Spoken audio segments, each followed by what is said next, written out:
മഹാലക്ഷ്മി സീരിയലിൻ്റെ പുതിയൊരു എപ്പിസോഡിൻ്റെ പ്രമുഖ വിശേഷങ്ങളിലേക്ക് എല്ലാവർക്കും സ്വാഗതം. അങ്ങനെ നമ്മളുടെ ദുർഗയും ഉണ്ണിയും കണ്ണനോടും മഹാലക്ഷ്മിയോടും ചെയ്ത എല്ലാ ക്രൂരതയ്ക്കുമുള്ള തിരിച്ചടി തന്നെ അവർക്ക് കിട്ടിക്കൊണ്ടിരിക്കുന്ന എപ്പിസോഡാണ് ഇന്ന് വരാൻ പോകുന്നത്. എന്തായാലും വാമദേവനാണ് കൊട്ടേഷൻ കൊടുത്തതെന്നും പ്രതാപനാണ് ഈ വിശ്വനാഥനെ കൊന്നതെന്നുള്ള സത്യങ്ങൾ അവർക്ക് പൂർണ്ണമായിട്ടും ബോധ്യപ്പെട്ടു കഴിഞ്ഞു. ആ സമയത്ത് ദുർഗയ്ക്കും ഉണ്ണിക്കും അത് താങ്ങാവുന്നതിലും വലിയ സങ്കടമാണ് നൽകിയത്. എന്നിട്ട് വാമദേവനെയും പ്രതാപനെയും പോലീസ് ജീപ്പിലേക്ക് കയറ്റാനായിട്ട് കൊണ്ടുവരുന്ന സമയത്ത് ദുർഗ വന്നിട്ട് ഈ വാമദേവനെ തല്ലാനായിട്ട് ഒരുങ്ങുന്നുണ്ട്.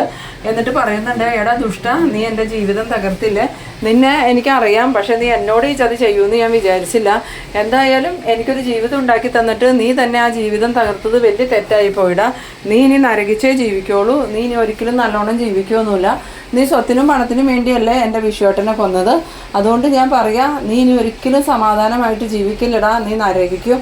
അതിനുശേഷം പ്രതാപനോടും ദുർഗ ഇതുപോലെ തന്നെ പറയുന്നുണ്ട്.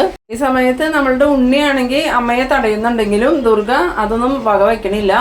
ആ നേരത്തെ തന്നെ നമ്മളുടെ കണ്ണനും അനന്തും ഇവരുടെ ഈ പെരുമാറ്റമൊക്കെ ഇങ്ങനെ കണ്ടുകൊണ്ട് നിൽക്കുന്നുണ്ട്. കണ്ണൻ്റെയും അനന്തുവിൻ്റെയും മുഖത്ത് ഒരു പുച്ഛമല്ലാതെ വേറെ ഒന്നും തന്നെ ഇല്ല. പിന്നീട് ഈ ദുർഗ പ്രതാപൻ്റെ അമ്മയുടെ അടുത്തേക്ക് വരുന്നുണ്ട്. പ്രതാപൻ്റെ അമ്മയാണെങ്കിൽ ആകെ തകർന്ന ഒരവസ്ഥയിലാണ് ദുർഗയെ നോക്കുന്നത്. ദുർഗയോട് ഇനി എന്ത് പറയണമെന്ന് പോലും ഈ പ്രതാപൻ്റെ അമ്മയ്ക്ക് അറിയാത്തൊരവസ്ഥയാണ്. അങ്ങനെ ദുർഗ പ്രതാപൻ്റെ അമ്മയുടെ അടുത്ത് വന്നിട്ട് പറയുന്നുണ്ട്, നിങ്ങൾക്കിതെല്ലാം അറിയായിരുന്നില്ലേ, നിങ്ങളാണ് നിങ്ങളുടെ മകനെ ഇങ്ങനെ ആക്കിയത്. നിങ്ങളുടെ മകനെ മാത്രമല്ല, നിങ്ങളുടെ കൊച്ചുമകളും ഇങ്ങനത്തെ സ്വഭാവക്കാർ തന്നെയാണ്. നിങ്ങളിതെല്ലാം അറിഞ്ഞിട്ടും അവർക്ക് സപ്പോർട്ടായിട്ട് നിൽക്കുമല്ലായിരുന്നോ, അതുകൊണ്ട് നിങ്ങളും അനുഭവിക്കും, നോക്കിക്കോ. ഇനി നിങ്ങളുടെ കൊച്ചുമോളില്ലേ, അവൾ കമലേശ്വരത്തിൻ്റെ പടി ചവിട്ടില്ല, ഇനി അതുപോലെ ഒരു മരുമോളെ എനിക്ക് ആവശ്യമില്ല. ആ സമയത്ത് പ്രതാപൻ്റെ അമ്മ പറയുന്നുണ്ട്, ദുർഗ, എൻ്റെ കുഞ്ഞൊരു തെറ്റും ചെയ്തിട്ടില്ലല്ലോ, പ്രതാപൻ ചെയ്ത തെറ്റിന് എൻ്റെ മോളെ ശിക്ഷിക്കരുത്, അവളൊരു അമ്മയാവാൻ പോവാന്ന് പറയുമ്പോൾ അതൊന്നും ഇനി എന്നെ ബാധിക്കണ കാര്യമല്ല. എന്തായാലും ഇനി എനിക്ക് അങ്ങനത്തെ ഒരു മരുമോള് വേണ്ട, അത് ഞാൻ ഉറപ്പിച്ചു കഴിഞ്ഞു. എൻ്റെ കെട്ടുതാലി അർത്ഥവനാ നിങ്ങളുടെ മകൻ, അയാളുടെ മകളെ ഇനി എൻ്റെ വീട്ടിലോട്ട് കേട്ടണ പ്രശ്നമില്ല. എൻ്റെ മോനൊക്കെ അങ്ങനെ ഒരു ഭാര്യയും വേണ്ടാന്ന് പറയുമ്പോൾ ഈ പ്രതാപൻ്റെ അമ്മയാണെങ്കിൽ ഉണ്ണിയുടെ അടുത്തേക്ക് എന്നിട്ട്, മോനെ ഉണ്ണിക്കുട്ട, കരുണമോള് നീ കൈവിടില്ലേടാ, അവൾക്കിപ്പോൾ നിൻ്റെ സഹായം ആവശ്യമുള്ള സമയമാണെന്ന് പറയുമ്പം, എന്ത് സഹായം? അവൾ ഒരിക്കലെങ്കിലും എന്നെ അവളുടെ ഭർത്താവായിട്ട് അംഗീകരിച്ചിട്ടുണ്ടോ? അവൾക്ക് അഹങ്കാരം മാത്രമല്ലേ ഉണ്ടായിരുന്നുള്ളൂ, അവളുടെ അച്ഛനും മുത്തശ്ശിയും അവളുടെ എല്ലാ കാര്യത്തിനും ഉണ്ടെന്നും പറഞ്ഞ് എപ്പോഴും എന്നെ പരിഹസിക്കലും ആക്ഷേപിക്കലും ആയിരുന്നു അവളുടെ പണി. ഇനി എനിക്ക് അവളുടെ ആ ആക്ഷേപം സഹിക്കേണ്ട കാര്യമില്ല. ഞാൻ ഈ അവസ്ഥയിലായിട്ടുണ്ടെങ്കിൽ അത് എൻ്റെ അച്ഛൻ ഇല്ലാതായതുകൊണ്ട് മാത്രം. അതിന് കാരണം അവളുടെ അച്ഛനാ. എന്നിട്ടും അവൾ അത് അറിഞ്ഞിട്ടും എന്നെ പരിഹസിക്കുന്നതിന് അവൾക്ക് കുറവൊന്നും ഉണ്ടായിരുന്നില്ല. അവൾ അഹങ്കാരം തലയ്ക്ക് പിടിച്ചവളാ. അവളുടെ കൂടെ ഇനി എനിക്ക് ജീവിക്കാൻ താല്പര്യമില്ല. പണ്ടേ തന്നെ എനിക്ക് അവളുടെ കൂടെ ജീവിക്കണമെന്ന് താല്പര്യമൊന്നും ഉണ്ടായിരുന്നില്ല. പിന്നെ അമ്മയുടെയൊക്കെ നിർബന്ധത്തിനാണ് ഞാൻ അവളുടെ കൂടെ ജീവിച്ചുകൊണ്ടിരുന്നത്. ഇനി എന്തായാലും എനിക്കതിൻ്റെ ആവശ്യമില്ല. ഇനി അവളും ഞാനുമായിട്ടൊരു ബന്ധവുമില്ല എന്ന്. അത് കേട്ടതും പ്രതാപൻ്റെ അമ്മയാണെങ്കിൽ ആകെ തകർന്നതുപോലെ നിൽക്കുന്നുണ്ട്. ഇതേസമയം എസ്ഐയും കൂട്ടരും വന്നിട്ട്, മതി, ഇനി ജീപ്പിലോട്ട് കയറുന്നു പറഞ്ഞ് വാമദേവനെയും പ്രതാപനെയും ജീപ്പിലോട്ട് കയറ്റി കൊണ്ടുപോകാൻ തുടങ്ങുമ്പം ഈ കണ്ണൻ അങ്ങോട്ട് വരുന്നുണ്ട്. കണ്ണൻ വന്നിട്ട്, സാറേ ഒരു നിമിഷം, എനിക്ക് കുറച്ച് അവരോട് സംസാരിക്കാനുണ്ടെന്ന് പറയുന്നത്. ആ സമയത്ത് കണ്ണൻ എന്താ സംസാരിക്കാനുള്ളതെന്ന് വെച്ചാൽ സംസാരിച്ചോളാൻ പറഞ്ഞതും കണ്ണൻ പറയുന്നുണ്ട്, വാമദേവനും പ്രതാപനും എന്നോട് 20 വർഷത്തെ കടമുണ്ട്. 20 വർഷമായി ഞാൻ വീൽ ചെയറിൽ ജീവിക്കണു. ആ കടം മൊത്തം തീർക്കണമെങ്കിൽ ഇപ്പം നിലവിലുള്ള എല്ലാ സമ്പാദ്യം വിൽക്കേണ്ടി വരും. എന്നാലും ആ കടം തീരൂല. നിങ്ങൾ ഇതും കൂടി മനസ്സിൽ വെച്ചുകൊണ്ട് ജയിലിലേക്ക് പോയിക്കോളാൻ. അത് കേട്ടതും ഈ പ്രതാപനും വാമദേവനും എന്ത് പറയണമെന്ന് അറിയില്ല. കാരണം അവർക്കറിയാം കണ്ണൻ രണ്ടും കൽപ്പിച്ച് ഇറങ്ങിയേക്കണേ. ഇനി എന്തായാലും അവർക്ക് ഇതുപോലെ ജീവിക്കാൻ പറ്റില്ല എന്നുള്ള കാര്യം ഉറപ്പാവുന്നുണ്ട്. ആ സമയത്ത് വാമദേവൻ പ്രതാപനോട് ചോദിക്കുന്നുണ്ട്, ഇപ്പം നിനക്ക് മതിയായില്ലടാ, നീ എന്തിനാ കോടതിയിൽ സത്യമൊക്കെ പറഞ്ഞതെന്ന് ചോദിക്കുമ്പം, എനിക്ക് സത്യം പറയാതെ വേറെ മാർഗ്ഗമൊന്നുമില്ല, എൻ്റെ കുഞ്ഞിൻ്റെ ജീവൻ രക്ഷിക്കാൻ വേണ്ടിയിട്ടാണ് ഞാനതൊക്കെ പറഞ്ഞതെന്ന്. അന്നേരം വാമദേവൻ ചോദിക്കുന്നുണ്ട്, നീ എന്തൊക്കെയാണ് ഈ പറയണേന്ന് ചോദിക്കുമ്പം, ഇപ്പം അതൊന്നും പറയാൻ പറ്റില്ല, എന്തായാലും പിന്നീട് ഞാനിതെല്ലാം വാമദേവനോട് പറയാമെന്ന്. അങ്ങനെ ഈ വാമദേവനും പ്രതാപനും തല കുനിച്ച് തന്നെ പോലീസ് ജീപ്പിലേക്ക് കയറി പോകുന്നുണ്ട്. പിന്നീട് കാണിക്കുന്നത് മോഹിനിയെയും ലേഹേനെയും മഹാലക്ഷ്മീനെയാണ്. ലേഹയും മോഹിനിയും കൂടെ കൂടി കണ്ണൻ്റെയും മഹാലക്ഷ്മിയുടെയും കുഞ്ഞിനെ ഇങ്ങനെ ഓമനിച്ചുകൊണ്ടിരിക്കുകയാണ്. മോഹിനിയാണെങ്കിൽ നല്ല പാട്ടൊക്കെ പാടുന്നുണ്ട്. ആ സമയത്ത് ലേഖ ചോദിക്കുന്നുണ്ട്, അമ്മയ്ക്ക് നല്ല പാട്ടൊക്കെ പാടാൻ അറിയാലോ എന്ന്. അന്നേരമാണ് നമ്മളുടെ കണ്ണനും ഈ അനന്തവും കൂടെ കൂടി റൂമിലോട്ട് വരുന്നത്. കണ്ണനെ അനന്തൂനെയും കണ്ടതും മഹാലക്ഷ്മിക്ക് ഭയങ്കര സന്തോഷമായിട്ട് മഹാലക്ഷ്മി ചോദിക്കുന്നുണ്ട്, എന്തായി കണ്ണേട്ടാന്ന് ചോദിക്കുമ്പോൾ മോഹിനിയും ചോദിക്കുന്നുണ്ട്, എന്തായി മോനെ കാര്യങ്ങൾ എന്ന് ചോദിക്കുമ്പോൾ, രണ്ടെണ്ണത്തിനും ജാമ്യം കിട്ടിയില്ല, രണ്ടെണ്ണത്തിനെ ഞാൻ ജയിലിലേക്ക് പറഞ്ഞു വിട്ടിട്ടാണ് വന്നേക്കണേന്ന്. അന്നേരം മോഹിനി പറയുന്നുണ്ട്, അതേതായാലും നന്നായി മോനെ, അല്ലെങ്കിൽ പിന്നെ മോനും മോളും കുഞ്ഞും കൂടി മനസ്സമാധാനമായിട്ട് ജീവിക്കലുണ്ടാവില്ല. അവരിതുപോലെ തന്നെ നിങ്ങളെ അപായപ്പെടുത്താൻ നോക്കിക്കൊണ്ടിരിക്കുന്നു. ആ സമയത്ത് ലേഖയും പറയുന്നുണ്ട്, അത് അമ്മ പറഞ്ഞത് നേരെ. എന്തായാലും മഹിക്കും കണ്ണേട്ടനും കുഞ്ഞുണ്ടായി എന്ന് കേൾക്കുമ്പോൾ തന്നെ അവർക്കത് സഹിക്കില്ല. പിന്നെ ആ കുഞ്ഞിനെ എങ്ങനെയെങ്കിലും കൊല്ലാനായിരിക്കും അവർ വിചാരിക്കണേ. ഇപ്പം എന്തായാലും ശത്രുക്കളൊക്കെ ജയിലിലായില്ലേ. ഇനിയിപ്പോൾ പുറത്തുള്ളത് കണ്ണേട്ടൻ്റെ രണ്ടാനമ്മയും ഉണ്ണിയല്ലേ. അവരെന്തായാലും സത്യങ്ങൾ അറിഞ്ഞ സ്ഥിതിക്ക് ഇനി കണ്ണേട്ടനെയും മഹീനെയും കുഞ്ഞിനെയും ഒന്നും ദ്രോഹിക്കാൻ നിൽക്കൂലായിരിക്കും. അന്നേരം കണ്ണൻ പറയുന്നുണ്ട്, അതൊന്നും പറയാൻ പറ്റില്ലല്ലേ.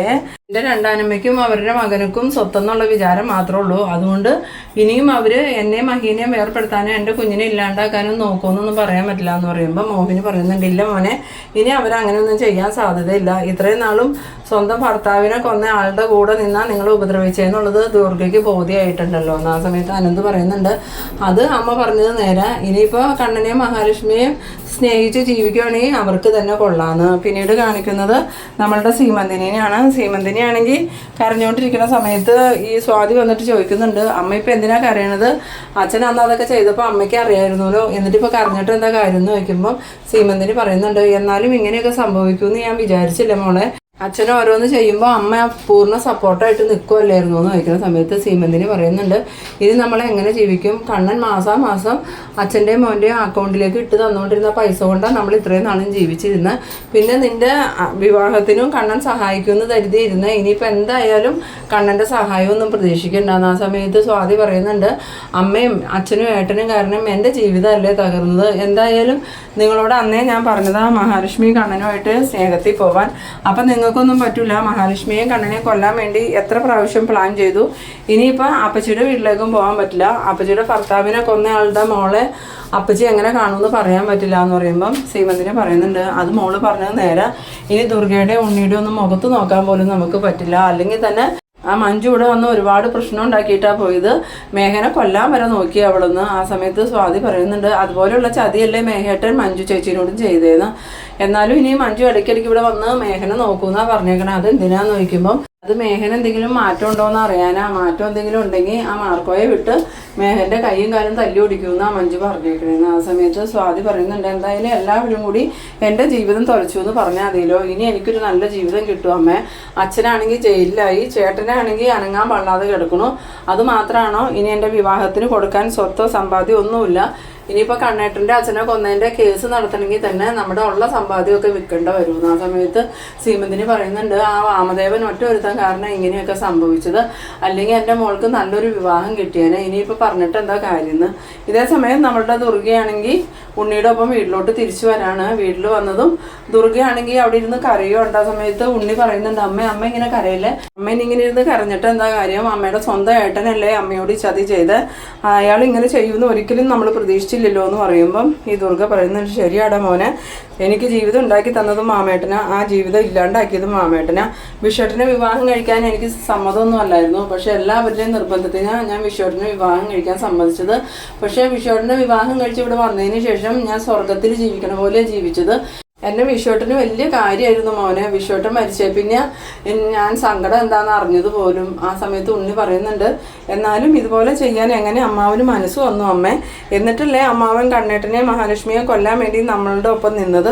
അപ്പോൾ അയാളുടെ മനസ്സിൽ പണ്ടേ ഒരു കൊലയാളി ഉണ്ടായിരുന്നു എന്ന് പറയുമ്പോൾ ദുർഗ പറയുന്നുണ്ട്, പണ്ട് മുതലേ വാമേട്ടൻ അത്ര നല്ലവനൊന്നുമല്ല, സ്വത്തിനും പണത്തിനും ആർത്തിയുള്ളവൻ തന്നെയായിരുന്നു. ശരിക്കും വിശ്വട്ടൻ്റെ സ്വത്തുക്കൾ കണ്ടിട്ട് തന്നെയാണ് വിശ്വട്ടിനെ കൊണ്ട് എന്നെ അയാൾ വിവാഹം കഴിപ്പിച്ചത്. പിന്നീട് അയാൾ കമ്പനിയിൽ അഴിമതി നടത്തിയതൊന്നും വിശ്വട്ടനും എന്നോട് പറഞ്ഞിട്ടും ഉണ്ടായിരുന്നില്ല.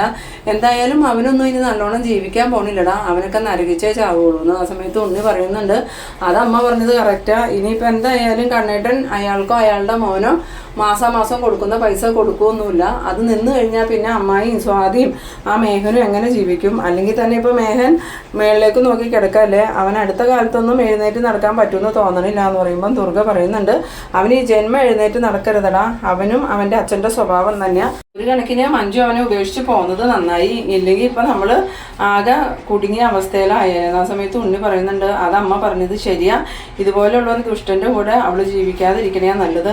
എന്നാലും അമ്മ ഇനി നമ്മളുടെ കാര്യം എന്താവും? നമുക്ക് സഹായത്തിനും ആരുമില്ലല്ലോ.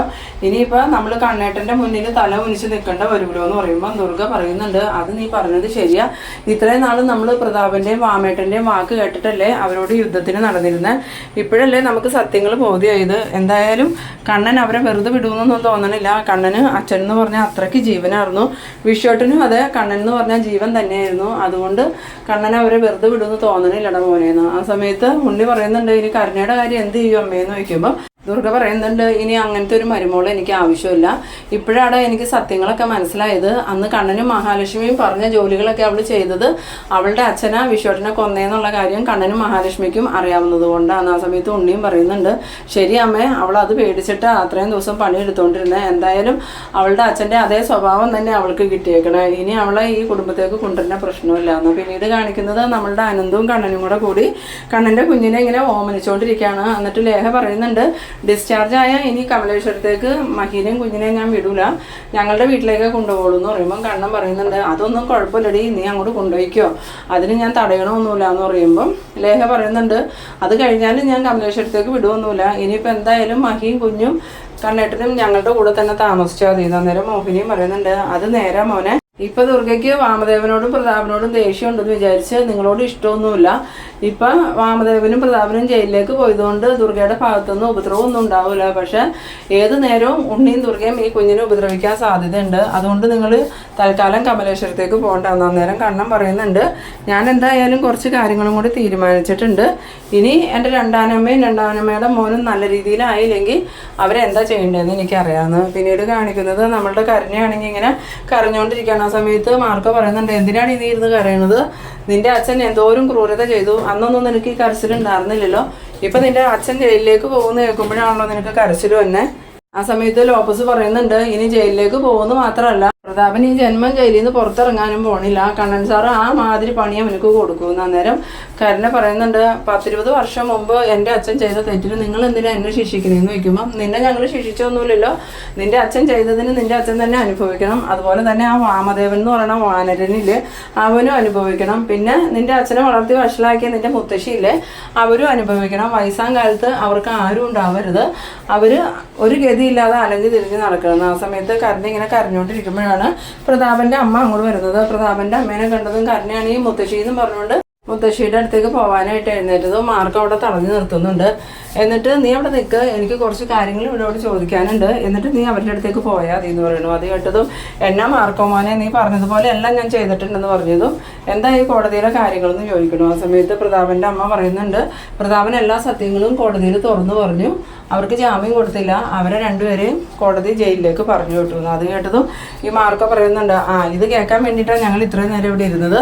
ആ സമയത്ത് അവിടെ കണ്ണൻ സാറിൻ്റെ രണ്ടാനമ്മയും ആ ഉണ്ണി അവിടെ ഉണ്ടായില്ലേന്ന് ചോദിക്കുമ്പോൾ ഉവ്വ അവരെല്ലാവരും സത്യങ്ങൾ പറഞ്ഞു. എന്നിട്ട് അവരെന്താ പറഞ്ഞതെന്ന് ചോദിക്കുമ്പം ദുർഗ പറഞ്ഞത്, ഇനി ഇതുപോലെ ഒരു മരുമോളെ അവൾക്ക് ആവശ്യമില്ല എന്നാ, എൻ്റെ മോളുടെ ജീവിതം പോയല്ലോ എന്ന്. ആ സമയത്ത് മാർക്കോ പറയുന്നുണ്ട്, മറ്റുള്ളവരുടെ ജീവിതം നശിപ്പിക്കാൻ നടന്നപ്പോൾ നിങ്ങൾ വിചാരിച്ചില്ലേ നിങ്ങളുടെ മോളുടെ ജീവിതം പോകുന്നു.